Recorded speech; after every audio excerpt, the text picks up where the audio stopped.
Ya, halo teman-teman. Lagi rame ya kemarin videonya Giring ya, mengomentari Pak Anies Baswedan ya, lagi rame, yaitu haknya Giring. Dan Giring melihat sisi-sisi negatif atau kesalahan-kesalahan Pak Anies Baswedan sebagai Gubernur DKI. Nah, sebentar lagi kira-kira 2 tahun lagi ya, 2 tahun setengahan lah ya, akan ada pemilihan presiden. Kalau nggak mundur atau nggak diperpanjang ya, insya Allah sih tetap 2024. Konstitusinya kan seperti itu ya. Berarti ada calon-calon yang akan nongol di perhelatan besar. Ada nama Anies Baswedan, ada nama Prabowo Subianto, ada nama Puan Maharani, ada nama Ganjar Pranowo, mungkin juga Ridwan Kamil, mungkin juga Sandiaga Uno, siapa lagi ya yang punya potensi, AHY ya sah-sah saja. Kita sebagai rakyat senang-senang saja ketika negeri ini memiliki banyak calon-calon pemimpin ya, daripada krisis kepemimpinan. Nah, kembali ke Pak Anies Baswedan yang disorot oleh Giring dengan banyak perspektif ya, dari sudut pandang minus tentunya ya, mungkin musuh politiknya.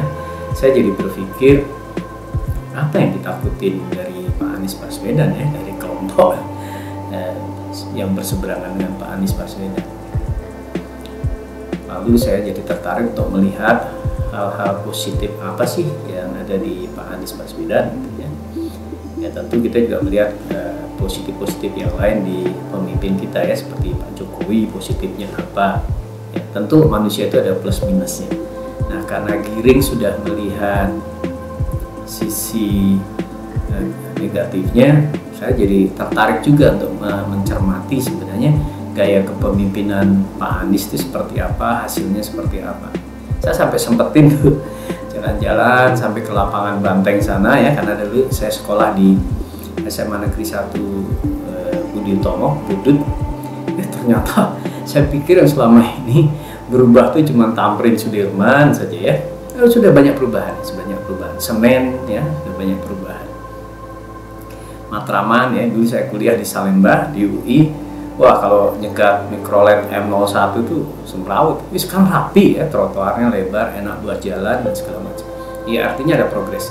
Terus Anda kalau pergi ke Jakarta sudah banyak taman-taman yang menarik tuh, ya, terawat lah ya, tamannya terawat, cukup indah. Di sisi lain juga ada transportasi umum yang cukup bagus ya, semakin bagus. Ya, tentu ini bukan prestasi Pak Anies saja ya, Pak.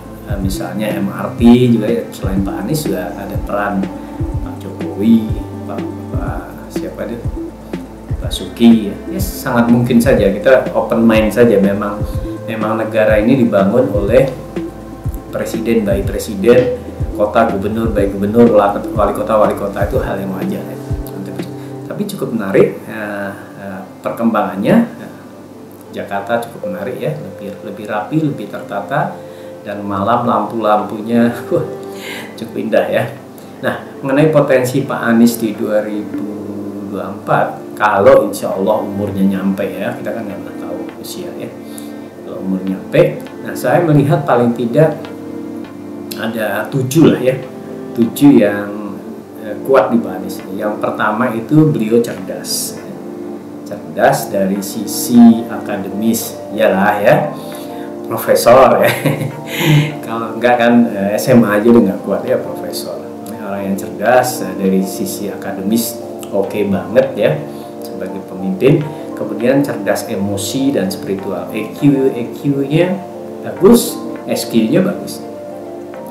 Dari mana kita lihat, sederhana saja, EQ ketika orang itu menyadari dirinya dalam emosi seperti apa, itu sudah kecerdasan emosinya tinggi ya. Apalagi dia memberikan respon-respon yang kalem ya, tidak pernah meledak-ledak, dia olah dengan baik, dia olah tutur katanya dengan rapi, bahkan killer gitu ya.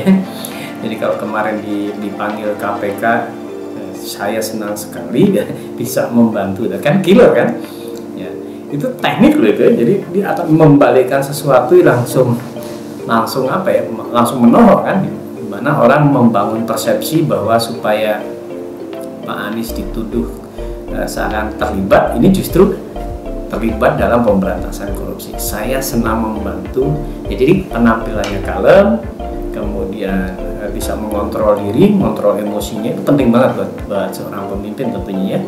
Kalau dia mengontrol dirinya nggak bakal bisa mengontrol orang lain ya, pasti konfliknya tinggi ya, mau nggak mau harus saya akui. Itu juga ada di diri Pak Jokowi. Pak Jokowi juga cukup cool ya, cukup kalem, cukup bisa mengontrol diri, cukup bisa mengontrol emosinya. Itu hal yang sangat dibutuhkan oleh seorang pemimpin. Ini nilai plusnya Pak Anies ya, nilai plusnya Pak Anies satu, cerdas ya, cerdas dari akademis, emosi maupun spiritual tentunya. Beliau orang yang takwa, taat, ibadahnya bagus gitu ya. Sholat nggak pernah tinggalin, sholat Jumat nggak tinggalin ya, gitu kan sebagai muslim ya, kelihatan lah ya, bagus. Waktu dulu dipanggil di mana, Bareskrim atau itu memimpin sholat ya, dia imamnya gitu ya, bukan polisinya, artinya kemampuan agamanya dipercaya lebih mumpuni. Satu itu. Nomor dua adalah Pak Anies itu peduli ya, tulus lah ya. Mudah-mudahan ini benar-benar subjektif saja sih ya, bukan hasil survei, apa subjektif. Beliau kelihatan peduli dari bahasa tubuhnya kalau ketemu masyarakat, menyapa ibu-ibu, menyapa nenek-nenek, salim nenek-nenek, kemudian menggendong anak kecil jalan gitu ya, cukup peduli lah ya. Kalau dibilang sederhana ya, sederhana, kalau nggak sederhana ya nggak jeblos lah gitu ya. Minta dikawal gitu ya, pasti yang ngawal hati-hati, terus mau datang ke suatu tempat digelar karpet merah kan nggak mungkin masuk got ya. Di Indonesia trennya bagus, gaya-gaya pemimpin sudah nggak kayak feodal lagi, rata-rata sederhana, mau menyapa masyarakat ya. Pak Jokowi, Pak Anies, termasuk di kota-kota lain sudah mulai menjadi tren lah. Itu harus kita akui juga, Pak Jokowi itu trendsetter di Solo gitu ya, wali kota membangun kotanya dengan lebih baik gitu ya. Saya termasuk mengagumi waktu di Solo itu ya, Solo kotanya ada perubahan ya. Jadi saya lihat ketulusannya dari ucapannya, dari tindakannya, dari keluarganya ya, bahwa ada niat intensi yang sungguh-sungguh memang untuk mensejahterakan ya. Sekarang Pak Anies masih di DKI ya, termasuk kemarin kebijakan harga PAM dan segala macam gitu ya, bantuan-bantuan ya, oke lah ya, oke lah. Kita nggak menghadapi Fir'aun yang kejam gitu ya. Dia cukup peduli. Itu yang nomor dua. Nomor tiga, saya melihat dia punya visi kalau bekerja ya, visioner. Itu bisa dicerminkan di transportasi lah ya, Jaklingko, kemudian komuter lain, busway gitu, cukup rapi, koneksi sana, koneksi sini. Itu kalau tidak ada kepemimpinan yang baik ya susah loh eksekusinya ya. Nah, tim layer 2 itu kan ya, dia bergonta-ganti gubernur kan, dirjen-dirjen itu gonta-ganti gubernur. Tapi ini terlihat ya, sekian tahun terakhir ini terlaksana dengan baik, tereksekusi dengan baik, walaupun faktornya banyak ya. Salah satunya memang dana yang ada di DKI punya kan, banyak duit lah kasarannya gitu. Jadi harusnya eksekusinya gampang. Kemudian ya, kejujuran, kebersihan, niat baik ya, itu bisa mempermudah lagi. Biasanya kalau orang niatnya buruk, itu eksekusinya ruwet lah ya, sembunyi sana sembunyi sini, umpetin sesuatu itu. Kemudian yang keempat adalah Anies Baswedan memiliki konsep ya, konsep kerja yang baik ya, konsep.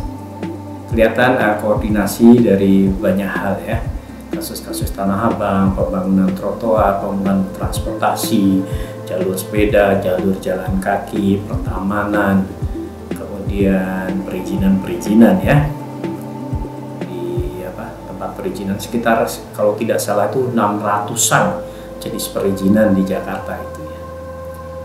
Di Kuningan sana ada PTSP ya. itu mencoba terus meningkatkan pelayanannya dengan baik. Saya lihat tahun lalu kan juga juara ya DKI itu mendapat penghargaan nomor 1 di pelayanan, juaranya ya, artinya memang pelayanan perizinan di DKI itu sudah semakin baik ya. Jadi hampir semua aspek diperhatikan, ada konsep, dan yang menarik kita muncul nih integrasi yang paling mencolok mata ya tentu integrasi di bidang transportasi. Nah itu tuh bagus, jadi ketika orang bekerja ada pandangan sudut-sudut penting yang komprehensif. Jadi kadang-kadang kan kalau puzzle-puzzlenya gompel satu itu bisa ngulang-ngulang ya. Jadi jangan sampai terjadi misalnya gali kabel ini telepon, besoknya gali kabel listrik, nggak ada konsepnya itu. Onta ganti gitu, yang pikir cuma project ya. Oke, apalagi yang kelima ya kepemimpinan ya, kepemimpinannya terasa banget lebih efektif, lebih adem ya. Banyak faktor kepemimpinan yang baik tentunya masuk lah ya, dari tutur kata, perkataan, konsep, eksekusi ya, kepemimpinan beliau konfliknya rendah, lebih produktif ya. Tidak terlalu banyak kerusuhan internal gitu ya. Ya pasti ada, namanya organisasi pasti ada kehebohan-kehebohan internal ya, tapi semua bisa dihadapi, dijalankan, diselesaikan dengan lebih baik ya, lebih baik. Oke, saya pikir pandangan-pandangan Giring yang agak berbeda bisa juga ini sudut kelebihannya ya, mungkin nanti aja jadi campur-campurnya plus minusnya. Nah kelebihan yang keenam, saya melihat beliau amanah ya, amanah, cukup jujur lah ya.